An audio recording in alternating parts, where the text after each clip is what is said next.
അങ്ങനെ ഇലക്ഷൻ റിസൾട്ടൊക്കെ വന്നു. അതിനുശേഷം തിരഞ്ഞെടുപ്പ് പ്രക്രിയയുമായിട്ട് ബന്ധപ്പെട്ട് വരുന്ന കാര്യങ്ങളൊക്കെ വലിയ ചർച്ചകളായി. ഒപ്പം തന്നെ 11 ദിവസം നീണ്ടുനിന്ന ചർച്ചകൾക്ക്, മാരത്തൺ ചർച്ചകൾക്കൊടുവിൽ വി ഡി സതീശൻ മുഖ്യമന്ത്രിയാവുകയും ചെയ്തു. പക്ഷെ അപ്പോഴും ജനം സംസാരിക്കുന്നതും പൊതുജനം പറയുന്നതും സതീശൻ നേരിട്ട വെല്ലുവിളികളെയാണ്. മുഖ്യമന്ത്രി പദത്തിലേക്ക് ഒരാൾ ഹൈക്കമാൻഡിൽ നിന്ന് പറന്നിറങ്ങാൻ കാത്തു നിൽക്കുമ്പോൾ, ഒപ്പം ഹൈക്കമാൻഡിൻ്റെ ചാരത്ത് നിന്ന മറ്റൊരാൾ മുഖ്യമന്ത്രിയാകുമെന്ന് പ്രതീക്ഷിക്കുമ്പോൾ, ഇതൊന്നും അല്ലാതെ ജനങ്ങളുടെ ഹൃദയത്തിൽ വല്ലാതെ സ്വാധീനം ചെലുത്തിയ ഒരു വ്യക്തി, അത് വെറുതെ ഉണ്ടായതല്ല, 5 വർഷത്തിൻ്റെ അദ്ദേഹത്തിൻ്റെ കഠിനമായ പരിശ്രമങ്ങളുടെ ഫലമാണ്. അതുകൊണ്ട് തന്നെയാണ് ജനഹൃദയങ്ങളിൽ ഇത്രത്തോളം സ്വാധീനം ചെലുത്താൻ ചിലപ്പോൾ വി ഡി സതീശൻ എന്ന് പറഞ്ഞ വ്യക്തിക്ക് കഴിഞ്ഞത്. അതുകൊണ്ട് തന്നെയാണ് ആ ജനാഭിപ്രായത്തിൻ്റെ പുറത്താണ് ഹൈക്കമാൻഡ് തീരുമാനം വന്നിരിക്കുന്നതും ആകട്ടെ സതീശൻ മുഖ്യമന്ത്രി. പക്ഷേ എന്തൊക്കെ വെല്ലുവിളികളായിരുന്നു അദ്ദേഹം നേരിട്ടത് എന്നത് നമ്മൾ ചർച്ച ചെയ്യപ്പെടേണ്ടതാണ് ഇനിയെങ്കിലും. സാദിഖ് സാറിന് എന്ത് തോന്നുന്നു? ഇത്തരത്തിൽ നേരിട്ട വെല്ലുവിളികൾ എന്ന് പറയപ്പെടുന്നത് ഒരു പാർട്ടിക്കുള്ളിൽ നിന്നുകൊണ്ട് അദ്ദേഹം ഇത്രയൊക്കെ അനുഭവിക്കേണ്ടതുണ്ടായിരുന്നു എന്ന് ചിലപ്പോൾ ഒക്കെ ആലോചിച്ചു പോകും. കാരണം 102 സീറ്റിൻ്റെ മാരകമായ തിരഞ്ഞെടുപ്പ് ഫലം വന്നു. അത്രത്തോളം വലിയ തിരഞ്ഞെടുപ്പ് ഫലം ലഭിച്ചിട്ടും അതിനെ കൈകാര്യം ചെയ്യാൻ കഴിയാതായി പോകുന്ന ഒരു സംവിധാനം UDF അപ്പോൾ തന്നെ മുഖ്യമന്ത്രിയെ പ്രഖ്യാപിച്ചിരുന്നുവെങ്കിൽ, പ്രഖ്യാപിക്കാവുന്നതേ ഉള്ളൂ, പക്ഷെ അതുപോലും പ്രഖ്യാപിക്കാതെ മാരത്തൺ ചർച്ചകൾ നടത്തി. വലിയ ചർച്ചകൾക്ക് ശേഷം ചിലപ്പോൾ വി ഡി സതീശൻ ആയില്ലായിരുന്നുവെങ്കിൽ കേരളത്തിൻ്റെയും കോൺഗ്രസിൻ്റെയും അവസ്ഥ എന്താകുമായിരുന്നു? ആദ്യമായി 10 വർഷത്തിന് ശേഷം കേരളത്തിൽ ഒരു മതേതര ജനാധിപത്യ, അതിനോടൊപ്പം മര്യാദ ഉള്ള ഒരു ഗവൺമെന്റ് വരും എന്നുള്ള ഒരു വലിയ പ്രതീക്ഷയാണ് 2,71,00,000 വോട്ടർമാർ മനസ്സിൽ ആഗ്രഹിച്ചിരുന്നത്. വോട്ടില്ലാത്തവരുടെയും മനസ്സിൽ, അതായത് 18 വയസ്സ് താഴെയുള്ള വിദ്യാർത്ഥികൾ ഉൾപ്പെടെയുള്ളവരുടെ ആഗ്രഹവും അതാണ്. പക്ഷെ അവർക്ക് വോട്ടില്ലാത്തത് കൊണ്ട് അത് പ്രകടിപ്പിക്കാൻ അവസരമില്ല എന്നേ ഉള്ളൂ. അവരത് ഫേസ്ബുക്കിലും യൂട്യൂബിലും ഒക്കെ ആയിട്ട് അവരത് പ്രകടിപ്പിച്ചിരുന്നു. അതെല്ലാം യാഥാർത്ഥ്യവും സാഫല്യവുമായി അതിനെ സഹകരിച്ച, അത് സത്യസന്ധമായി നിർവഹിച്ച വോട്ടർമാരോട് ആദ്യം നന്ദി പറഞ്ഞുകൊണ്ട് മാത്രമേ നമ്മൾക്ക് ഇതുമായി മുന്നോട്ട് പോകാൻ പറ്റൂ. കാരണം നമ്മൾ പല പ്രാവശ്യം ഈ തെരഞ്ഞെടുപ്പിന് മുമ്പുമൊക്കെ ജില്ലാ അടിസ്ഥാനത്തിൽ വരെ നമ്മൾ ചർച്ച ചെയ്യുകയും വിശകലനം ചെയ്യുകയൊക്കെ ചെയ്തതാണ്. അതൊക്കെ ഏറെക്കുറെ നമ്മൾ ചർച്ച ചെയ്തത് അതേപടി നടപ്പിലായതിലും നമ്മൾക്ക് തൃപ്തിയുണ്ട്. അതെ അതെ, തീർച്ചയായിട്ടും. കാരണം ചെറിയ ചെറിയ വേരിയേഷൻസ് ഒക്കെ വന്നുള്ളൂ. അതെ അതെ, അതുകൂടെ പറയേണ്ടതാണ്. കാരണം വളരെ ഇന്നത്തെ സാങ്കേതിക വിദ്യകൾ വളരെ കൃത്യമായിട്ട് ഉപയോഗിച്ച് വലിയ ചാനലുകളൊക്കെ നടത്തിയ സർവേകളിലൊക്കെ എന്താണ് സംഭവിച്ചതെന്ന് നമ്മൾ കണ്ടതാണ്. പക്ഷേ അത്തരത്തിലുള്ള പരിമിതമായ നമ്മുടെ കാഴ്ചപ്പാടിലൂടെയും ഒപ്പം തന്നെ പരിമിതമായിട്ടുള്ള നമ്മുടെ സാങ്കേതിക വിദ്യയിലൂടെയൊക്കെ മാത്രം നമ്മൾ കണ്ടെത്തിയ ആ ഫലം എന്ന് പറയപ്പെടുന്നത് താങ്കൾ അന്ന് സൂചിപ്പിച്ചതുപോലെ 100 സീറ്റിൽ നമ്മൾ എത്തി എന്നുള്ളത് വളരെ കൃത്യമായി പറഞ്ഞാണ്. 100 എന്നുള്ളത് 102 സീറ്റ് കിട്ടി എന്നുള്ളതാണ് ഏറ്റവും വലിയ പ്രത്യേകതയും. അതുകൂടി നമ്മൾ എടുത്തു പറയേണ്ടത്. കാരണം ഈ തെരഞ്ഞെടുപ്പിന്റെ ആ കാലഘട്ടത്തിൽ നമ്മൾ ചർച്ച ചെയ്യപ്പെട്ടത് അത്തരത്തിലൊരു വിഷയമാണ്. ഞാൻ അതിലൊരു അല്പം തമാശ കലർത്തി പലരോടും പറഞ്ഞത്, ഈ വോട്ട് എണ്ണിയതിന്റെ പിറ്റേന്നായിരുന്നെങ്കിൽ 100 ആയിരുന്നു. ഈ സമയം കഴിയുന്നതോറും ഇതിന് ഈ പലിശയും കൂടെ കൊടുക്കണമല്ലോ. അതുകൊണ്ട് ഈ വോട്ടെണ്ണാൻ 25 ദിവസം വൈകിയത് കൊണ്ടാണ് 2 സീറ്റ് കൂടെ ജനങ്ങൾ അതിന് എക്സ്ട്രാ ആയിട്ട് തന്നതാണ്. അങ്ങനെയാണ് 102-ലെത്തിയത്. ഇനി നമ്മൾക്ക് ഈ എങ്ങനെ ഈ 102 സീറ്റുമായി ഒരു നായകൻ, ഇവിടെ ഒരു കാര്യം ഉറപ്പാണ്, ഈ UDF, കോൺഗ്രസ്, ഒറ്റക്കെട്ട്, ടീം UDF എന്നൊക്കെ അദ്ദേഹം പറയുമെങ്കിലും ഇതിന് യഥാർത്ഥത്തിൽ കേരളത്തിലെ ഒരു കപ്പിത്താൻ ആയിരുന്നു.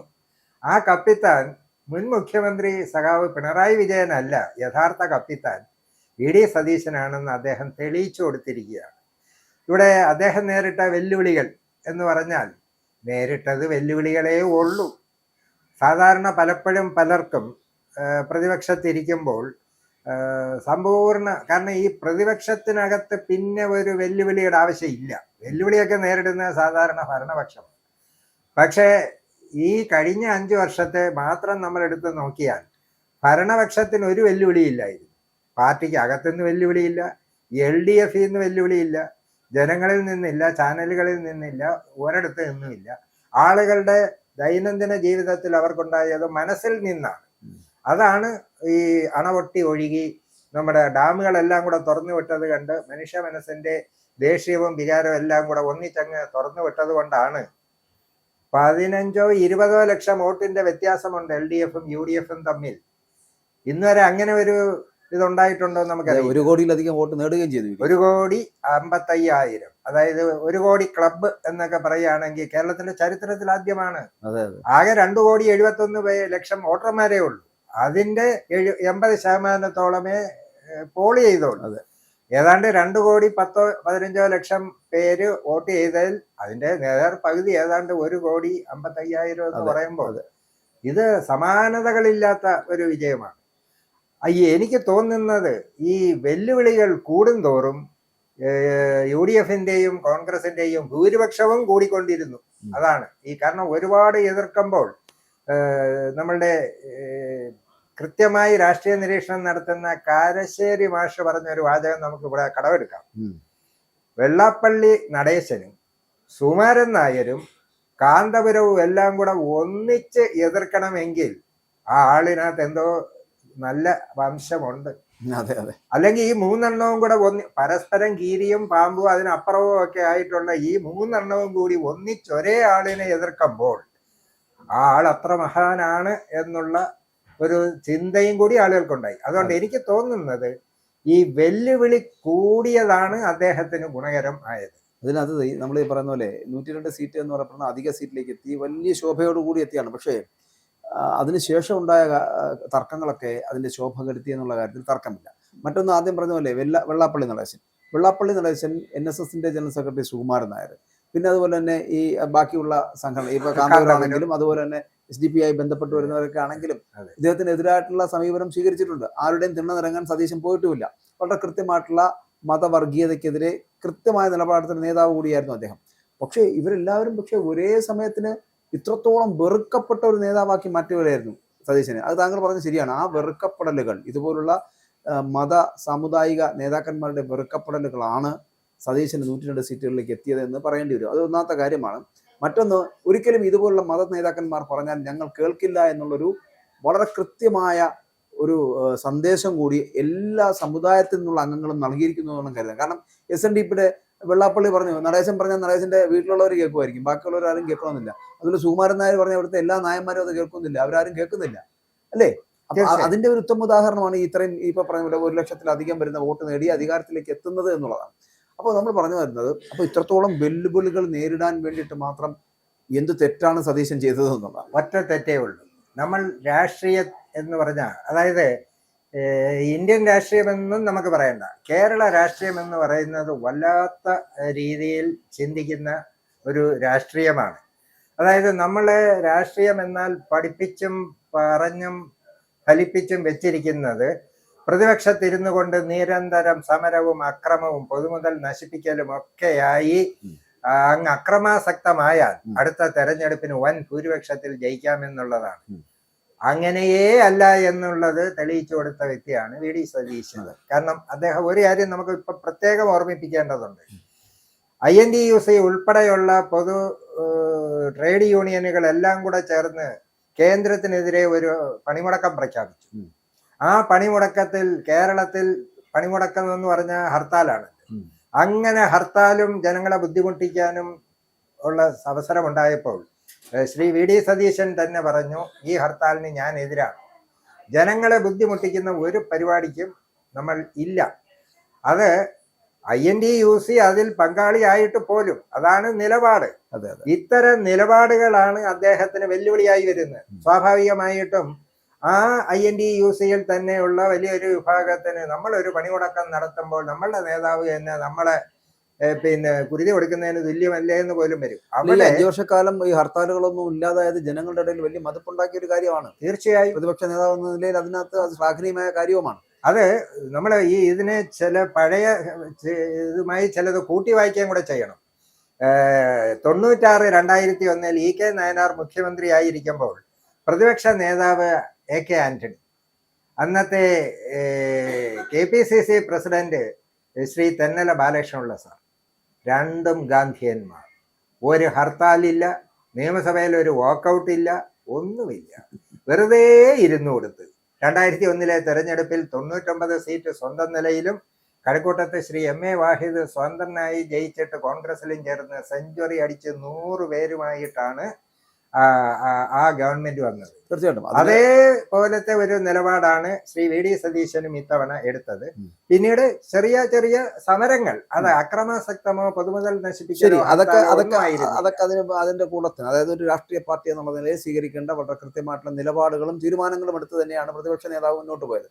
പക്ഷെ പ്രതിപക്ഷ നേതാവ് അതിനുശേഷം ഉണ്ടായ പല ഉപതെരഞ്ഞെടുപ്പുകൾ, തദ്ദേശ സ്വയംഭരണ തെരഞ്ഞെടുപ്പ്, എല്ലാത്തിലും വളരെ കൃത്യമായിട്ടുള്ള കണക്കുകൂട്ടലുകളോടുകൂടിയാണ് അദ്ദേഹം തെരഞ്ഞെടുപ്പിനെ സമീപിച്ചതും അദ്ദേഹം പറയുന്നത് വളരെ കൃത്യമായിട്ട് സംഭവിക്കുകയും ചെയ്തു, നമ്മൾ കണ്ടതുമാണ്. പക്ഷെ അത്തരത്തിലുള്ളൊരു നേതാവിനെ എന്തുകൊണ്ട് അംഗീകരിക്കുവാൻ കെ സി വേണുഗോപാലിനും ഹൈക്കമാൻഡിനും ആദ്യം കഴിഞ്ഞില്ല എന്നുള്ളതാണ്. അതൊരു വലിയ ചോദ്യമല്ലേ. ഹൈക്കമാൻഡിൽ നിന്ന് ഈ കെ സി വേണുഗോപാലിനെ കെട്ടി താഴെ ഇറക്കി CM ആക്കണം എന്നുള്ളത് ആരുടെ തീരുമാനമായിരുന്നു? അത് ഈ ഹൈക്കമാൻഡ് ഇക്കാര്യത്തിൽ കേരളത്തിലെ ജനങ്ങളുടെ പൾസ് അതേപടി മനസ്സിലാക്കാൻ കഴിഞ്ഞോ എന്നൊരു സംശയം നമ്മൾക്കുണ്ട്. സാധാരണ മറ്റ് സംസ്ഥാനങ്ങളിൽ ഒക്കെ എന്ന് പറയുമ്പോൾ അവിടെ പ്രധാനമായും കോൺഗ്രസ് ആണ് മുഖ്യ കക്ഷി. അവിടെ ഘടകകക്ഷികളായിട്ടൊന്നും വലുതായിട്ടില്ല. ഇനി ഘടകകക്ഷികൾ ഉള്ളിടത്തൊക്കെ അവിടെ മുഖ്യ കക്ഷി മറ്റേവരായിരിക്കും. ഇപ്പൊ ഉദാഹരണത്തിന് തമിഴ്നാട്ടിലെ തെരഞ്ഞെടുപ്പുമായി ബന്ധപ്പെട്ട് ഹൈക്കമാൻഡിന് ഒരാശങ്കയുടെ ആവശ്യമില്ല. സ്റ്റാലിന്റെ കൂടെ വെറുതെ നിന്നു കൊടുത്താൽ മതി.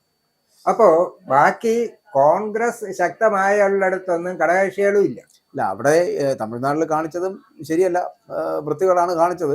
കൂടെ DMK-യുടെ കൂടെ നിന്ന് വോട്ട് നേടി 5 സീറ്റ് കിട്ടിയതിന് ശേഷം നേരെ ചെന്ന് TVK-യിൽ ചേർന്ന് അവരുടെ കൂടെ മന്ത്രിസ്ഥാനം കൈയാളാൻ നിൽക്കുന്നത് പരമ നാണക്കേടും പരമ വൃത്തികേടുമാണ്. അത് കാണിക്കാൻ പോലും കോൺഗ്രസിനും ഹൈക്കമാൻഡിനും ഒരു ഉളുപ്പുമില്ല എന്നുള്ളതാണ്. ആ തീരുമാനം എടുത്തതിന് പിന്നിലും കെ സി വേണുഗോപാലാണ്. അപ്പൊ ഇത്തരത്തിലുള്ള തീരുമാനങ്ങൾ എന്ന് പറയുന്നത് പാർട്ടിയെ അപജയത്തിലേക്ക് കൊണ്ടുപോകും അല്ലെങ്കിൽ നാശത്തിലേക്ക് കൊണ്ടുപോകും എന്നുള്ള കാര്യത്തിൽ തർക്കമില്ല. അവിടെയാണ് ഇതൊന്നും മനസ്സിലാക്കാതെ ഹൈക്കമാൻഡ് വീണ്ടും വീണ്ടും കെ സി വേണുഗോപാലിനെ സപ്പോർട്ട് ചെയ്യപ്പെടുന്നത്. അതൊരു തരം ദുരൂഹത ഉളവാക്കുന്ന കാര്യമല്ലേ. അത് ഈ കോൺഗ്രസിന്റെ ആദ്യകാലം മുതലുള്ള, അതിന്റെ തുടക്കകാലം മുതൽ പാർലമെന്ററി ഡെമോക്രസിയിലേക്ക് വന്ന കാലം മുതൽ എടുക്കുന്ന ഒരു നയമുണ്ട്, ഒരു ശൈലിയുണ്ട്. അത് ഈ തെരഞ്ഞെടുക്കപ്പെട്ട പാർലമെന്ററി പാർട്ടി അംഗങ്ങളുടെ അഭിപ്രായം കണക്കിലെടുക്കുക. അതെല്ലാ കാലഘട്ടത്തിലും എടുത്തിട്ടുണ്ട്. അതിനുശേഷം മുമ്പൊക്കെ ഗ്രൂപ്പ് മാനേജർമാരും ഗ്രൂപ്പ് നേതാക്കന്മാരും ഉണ്ടായിരുന്നു. അവരിൽ ആരായിരിക്കണം ആദ്യമേ അതങ്ങ് തീരുമാനിക്കും. ഈ മുഖ്യമന്ത്രി ഏത് ഗ്രൂപ്പിനായിരിക്കണം, പിന്നെ ആ ഗ്രൂപ്പിനകത്ത് ആരായിരിക്കണം എന്നുള്ളതിനെ കുറിച്ച് മാത്രം മതിയായിരുന്നു. അപ്പൊ ആ ശൈലി വെച്ചിട്ടാണ് ഇത്തവണയും ഇവിടെ പാർലമെന്ററി പാർട്ടി അംഗങ്ങളുടെ ഒരു അംഗസംഖ്യ ഭൂരിപക്ഷം നോക്കിയത്.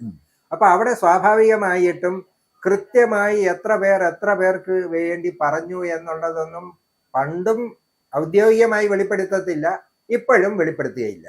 പക്ഷെ ഇത്തവണ സംഭവിച്ചത് എന്താ, ഏതോ ഒരു ദൃശ്യ മാധ്യമം ഈ നമ്മളുടെ നിരീക്ഷകന്റെ കയ്യിൽ ഇരിക്കുന്ന ഒരു പേപ്പറിനകത്ത് കുറെ പേരുകൾ, അത് ഈ ചിലത് ബ്ലാങ്ക്, അതെന്തുവാ ഈ പള്ളിക്കൂടത്തിലെ അറ്റൻഡൻസ് രജിസ്റ്റർ പോലെ വരാത്തവൻ ആബ്സെന്റ് ആണ്. അതും തുടങ്ങിയത് എവിടുന്ന, കാസർകോട്ടെ ആദ്യത്തെ കോൺഗ്രസ് നീലകണ്ഠന്റെ പേരുണ്ട്. നീലകണ്ഠനായ ആർക്കും വേണ്ടി പറഞ്ഞിട്ടില്ല. നീലകണ്ഠൻ തന്നെ പുറത്തിറങ്ങി വന്നിട്ട് പറയുന്നു, ഞാൻ രമേശ് ചെന്നിത്തലയുടെ പേരാണ് പറഞ്ഞത്, പക്ഷെ ഞാൻ ആരെയും പറയാത്ത രീതിയിൽ അവിടെ. അപ്പൊ ഇത് ഒന്നുകിൽ ഒരു മനഃപൂർവ്വം ആരെങ്കിലും ഇന്നത്തെ കാലത്ത് ഇതൊക്കെ മഹാത്മാഗാന്ധി വന്ന് വോട്ട് ചോദിക്കുന്നത് വരെ വെളിയിൽ ബോധ്യപ്പെടുത്താനുള്ള അതിനകത്ത് വലിയൊരു ഒരു മാനിപ്പുലേഷൻ നടക്കുന്നുണ്ട്. ഇല്ല എന്ന് പറഞ്ഞിട്ട് കാര്യമില്ല. ഹൈക്കമാൻഡിന്റെ മുമ്പിൽ വിശ്വസ്തനായതുകൊണ്ട് തന്നെ കെ സി വേണുഗോപാൽ പല തലത്തിൽ പല സമയത്ത് നമ്മൾ ആലോചിച്ച് നോക്കിയാൽ അറിയാം, ആദ്യം MP-മാർ മത്സരിക്കേണ്ട എന്ന് പറഞ്ഞ തീരുമാനമെടുക്കുന്നത് ഇതേ വേണുഗോപാൽ ചേർന്ന് എന്നുള്ളതാണ്. അദ്ദേഹം എന്ന MP ആണ്. ആ MP ആയിട്ടുള്ള അദ്ദേഹം തന്നെ തീരുമാനമെടുക്കുന്നു, ഹൈക്കമാൻഡുമായിട്ട് ചേർന്നിട്ട് MP-മാരും മത്സരിക്കില്ല. ശരി, MP-മാരും മത്സരിക്കുന്നില്ല. ആ MP-മാരും മത്സരിക്കുന്നില്ല എന്ന് പറഞ്ഞു കഴിഞ്ഞു. തെരഞ്ഞെടുപ്പിന് സ്ഥാനാർത്ഥികളെ പ്രഖ്യാപിച്ചതിന് ശേഷം കെ സി വേണുഗോപാൽ പറയുന്നത് MP-മാരായവർ മത്സരിക്കില്ല, പക്ഷേ ഇന്ന് മത്സരിക്കാതിരിക്കുന്നവർ ആരെങ്കിലുമൊക്കെ വലിയ സ്ഥാനങ്ങളിലേക്ക്, താക്കോൽ സ്ഥാനങ്ങളിലേക്ക് എത്തുമെന്നുള്ള തരത്തിലുള്ള വാദമാദ്യമേ പറയുകയും ചെയ്തു. അപ്പോൾ ഇതൊക്കെ വളരെ പ്രീ പ്ലാൻഡ് ആയിരുന്നു. അപ്പോൾ രാഹുൽ ഗാന്ധിക്കും ഇതറിയാവുന്ന കാര്യങ്ങളാണ്. വേണുഗോപാലിനോടൊപ്പം ചേർന്ന് നിന്ന് മുന്നോട്ട് പോകുന്ന സാഹചര്യം പലപ്പോഴും ഉണ്ടാക്കിയിട്ടുണ്ട്. ഇപ്പോൾ തന്നെ കർണാടകയുടെ ദിനേശ് റാവു എന്ന് പറയപ്പെടുന്ന അദ്ദേഹത്തിന്റെ ഒരു മന്ത്രി, ആ മന്ത്രിയുടെ ഭാര്യ പറഞ്ഞിരിക്കുന്നു കെ സി വേണുഗോപാലിന് മന്ത്രിപദം കിട്ടാത്തത് തെറ്റായി പോയെന്ന്. അപ്പോൾ ഇവിടെ ജനാധിപത്യ വ്യവസ്ഥയിൽ ജനങ്ങളോടൊപ്പം ചേർന്ന് ആ തെരഞ്ഞെടുപ്പിൽ മത്സരിച്ച് MLA-മാരായവർ മൊണ്ണകളാണോ എന്നുള്ള ചെയ്യുന്ന ചോദ്യം വരില്ലേ? അത് ഈ ജനങ്ങൾ എങ്ങനെ നിൽക്കുന്നു എന്നുള്ളത് മുന്നേ കൂട്ടി കാണാൻ പലപ്പോഴും കഴിയാതെ പോകുമെന്നുള്ളതിന്റെ ഒരു തെളിവ് കേരളത്തിലല്ലെങ്കിലും തമിഴ്നാട് കാണിച്ചു തന്നു. ഈ വിജയ് എന്ന് പറയുന്ന അദ്ദേഹത്തിന് ഈ 108 സീറ്റ് കിട്ടുമെന്ന്, ഈ 108 സീറ്റ് കിട്ടിയെന്ന് അറിഞ്ഞപ്പോൾ സത്യത്തിൽ ഞെട്ടിയത് വേറെ ആരുമല്ല, വിജയ് തന്നെയാണ്. അതെ അതെ, കാരണം പ്രതീക്ഷിച്ചില്ല. എങ്ങനെ പ്രതീക്ഷിക്കാനാണ്? അപ്പൊ ജനങ്ങൾ ഒന്നടങ്കം ഒരു പ്രത്യേക രീതിയിൽ അങ്ങ് ചിന്തിക്കും. ഇവിടെ ഈ MLA-മാര് സ്വാഭാവികമായിട്ട് ഇപ്പൊ 46 പേർ ശ്രീ KC വേണുഗോപാലിന്റെ പേര് പറഞ്ഞു എന്ന് AICC പറഞ്ഞിട്ടില്ല, ആരും പറഞ്ഞിട്ടില്ല. പക്ഷെ പറഞ്ഞു എന്ന രീതിയിൽ എല്ലാ പേരും കൂടെ ചേർന്ന് അതങ്ങ് സത്യമാക്കി മാറ്റി. ഇനി അതാണ് സത്യമെങ്കിൽ തീർച്ചയായിട്ടും ഭൂരിപക്ഷം MLA-മാർ പറഞ്ഞത് മാത്രം കൊണ്ട് ഒരു കാലഘട്ടത്തിലും അങ്ങനെ ഇവിടെ മുഖ്യമന്ത്രിയെ എല്ലാ കാലഘട്ടത്തിലും അത് മാത്രം അടിസ്ഥാനപ്പെടുത്തി ഒന്നും എടുത്തിട്ടില്ല. അതേ മാത്രമല്ല, ഒരു മുഖ്യമന്ത്രി ഭരിച്ചുകൊണ്ടിരിക്കുമ്പോൾ പ്രതിച്ഛായ പുതുക്കാൻ വേണ്ടിയിട്ട് ശ്രീ AK ആന്റണി കേന്ദ്രമന്ത്രിയെ കേരളത്തിലേക്ക് അയച്ചിട്ടുണ്ട്. അല്ല, ഇതിവിടെയാണ് ഈ 46 MLA-മാരുടെ കാര്യം പറയുമ്പോഴാണ് ഈ 46 MLA-മാരും ജയിച്ചു വരണമെന്നും ജയിച്ചു വരുമെന്നും വളരെ കൃത്യമായിട്ട് അറിയാന്നുള്ളതുകൊണ്ടാണ് അവർക്ക് സീറ്റ് നൽകാൻ വേണുഗോപാൽ കളിച്ച കളിയായിരുന്നു. അത് എല്ലാവർക്കും മനസ്സിലായ കാര്യമാണ്. അപ്പൊ അയാളുടെ കെയർ ഓഫിലുള്ള ആൾക്കാർ ജയിച്ചു വന്നാൽ അത് അയാൾക്ക് ഗുണമാകുമെന്ന് മനസ്സിലാക്കിക്കൊണ്ട് തന്നെയാണ് MP-മാർ മത്സരിക്കേണ്ട എന്നും മത്സരിക്കാത്തവരിൽ പലരും വലിയ സ്ഥാനങ്ങളിലേക്ക് എത്തുമെന്നുള്ള ഡയലോഗ് പറഞ്ഞത്. അപ്പൊ ഈ സ്റ്റേറ്റ്മെന്റുകൾ ആദ്യമേ നമുക്ക് ഉറപ്പായിരുന്നു ഇങ്ങനെ ഒരു കെട്ടിയിറക്കൽ ഉണ്ടാവുമെന്ന്. എന്ത് സാഹചര്യമാണ് ഇവിടെ ഉള്ളത്? സതീശനുണ്ട്, രമേശ് ചെന്നിത്തലയുണ്ട്, K മുരളീധരനുണ്ട്, ഇങ്ങനെ പരിണതപ്രജ്ഞരായിട്ടുള്ള പല നേതാക്കന്മാർ MLA-മാരായി നിൽക്കുമ്പോഴാണ് വേറൊരാളെ അങ്ങ് ഡൽഹിയിൽ നിന്ന് കെട്ടിയിറക്കേണ്ട ഒരു അങ്ങനത്തെ ഒരു സാഹചര്യമേ ഇവിടെ ഇല്ല.